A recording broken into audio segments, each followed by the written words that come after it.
Assalamualaikum warahmatullahi wabarakatuh.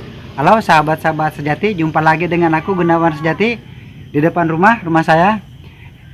Seperti biasa tentang kelinci, yaitu tentang rumput, teman-teman. Nah, salah satu kebutuhan pokok kelinci adalah makanan. Dan makanan untuk kelinci saya adalah full daripada rumput, teman-teman.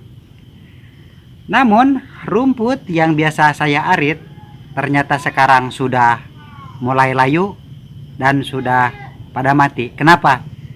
Karena disemprot oleh herbisida, teman-teman. Ya, biasa saya ngarit di sini.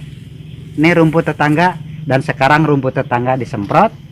Itu bisa dilihat, yuk lebih jelas ke sana. Ya, ini saya mau kasih tunjuk ciri-ciri rumput yang habis disemprot. Nah, seperti inilah kira-kira teman-teman penampakan daripada rumput yang sudah disemprot oleh herbisida, ya. Jadi warnanya kuning seperti ini, ya. Sebagian masih ada yang hijau, ya. Bisa dilihat nih. Ya, sudah kuning. Ini juga kuning, teman-teman. Bisa dilihat tuh. Kuning semua. Ya. Memang tidak merata karena ketika disemprot kalau tidak salah 3 hari yang lalu ini kemudian turun hujan lebat. Jadi mungkin obat semprotnya itu luntur tertimpa air hujan. Nah, bagaimana mengantisipasinya kalau rumput-rumput di sekitar kita ini sudah disemprot, teman-teman? Karena apa? Walaupun di sebelahnya tidak disemprot, tapi saran saya jangan ngarit di sekitar rumput yang disemprot, ya. Karena apa? Mungkin saja daripada uap racun herbisida itu bisa terpapar ke daerah rumput yang tidak disemprot seperti itu. Jadi sekitar 20 sampai 50 meter itu janganlah, ya, jangan ngarit di sekitar situ. Ya, kita jangan ambil risiko seperti itu. Kemudian bisa juga karena air hujan, ya kan, kemudian racun-racun itu tertimpa air hujan kemudian mengalir ke daerah yang rumputnya tidak disemprot. Nah, ketika kita ngarit di sekitar situ bisa saja air hujan yang membawa racun tadi bisa saja terserap oleh rumput yang tidak disemprot tapi kita arit. Nah, itu kan berbahaya. Nah, khusus di Lampung ini, teman-teman, hampir 190% lah rumput di kebun itu disemprot, ya. Baik di pekarangan maupun di kebun-kebun, di tegalan gitu rata-rata disemprot. Sudah jarang sekarang rumput itu dikoret atau dicangkul, sudah jarang. Semuanya rata-rata disemprot karena tanah di Sumatera ini, ya, di Lampung ini kan ya relatif masih luas lah seperti itu. Nah, itu yang saya tunjukkan tadi ciri-ciri rumput yang disemprot secara fisik, ya, teman-teman. Namun kan itu terlihat perubahan warna kuning. Nah, yang jadi masalah kalau misalnya kemarin nyemprot kemudian pagi-pagi kita ngarit, kan belum kelihatan itu, teman-teman, apakah itu disemprot tadi sore atau tidak, karena masih hijau. Soalnya rumput itu baru terlihat kuning dan layu itu rata-rata sekitar 2-3 hari gitu. Jadi kalau hari kedua itu belum kelihatan, baru hari ketiga, hari keempat baru kelihatan. Seperti ini udah hari ketiga baru kelihatan, teman-teman, seperti itu.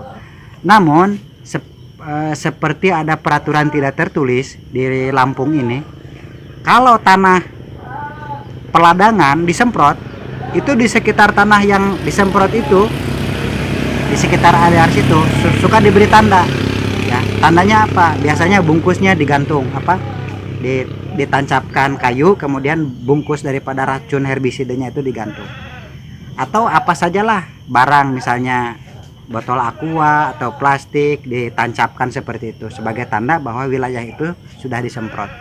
Nah, kebetulan itu tetangga agak sedikit renggang dari saya, Pak Amron juga barusan nyemprot itu sepertinya, karena kemarin belum ada tanda, sekarang sudah ada tanda. Kita lihat ke sana yuk.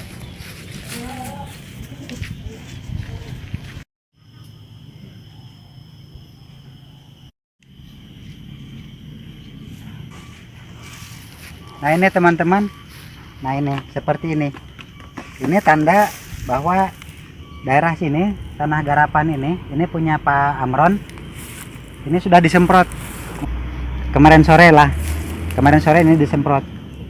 Nah itu bisa dilihat rumputnya diarit untuk pakan sapi sepertinya. Kemudian lahan ini disemprot, mungkin mau ditanam odot, kira-kira seperti itu.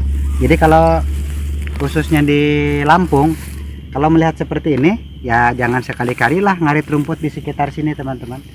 Juga di daerah sini juga seperti itu. Oke teman-teman, itu tadi dua ciri daripada rumput yang sudah disemprot ya. Ciri pertama secara fisik jadi kuning. Ciri kedua, lahan di daerah situ ada tandanya. Itu kalau di Lampung.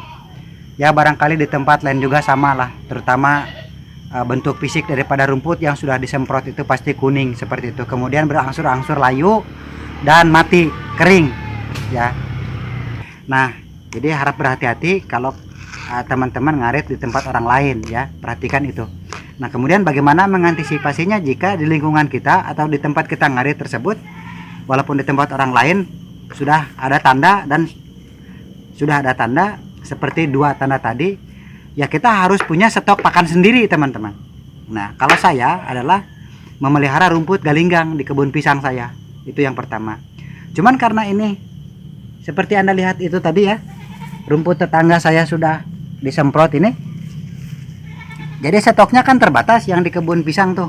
Nah, jadi saya akan membuat tanaman khusus untuk pakan kelinci. Namun tidak dijelaskan di video ini ya, di video nantilah karena mungkin terlalu panjang. Itu saja teman-teman, harap berhati-hati. Jika kelinci kita pakannya full rumput, tetap kita harus punya stok rumput sendiri di kebun sendiri, atau kita inovasi lah buat khusus di polybag atau apa seperti itu. Oke, sekian saja video untuk kali ini. Semoga video ini bermanfaat. Assalamualaikum warahmatullahi wabarakatuh.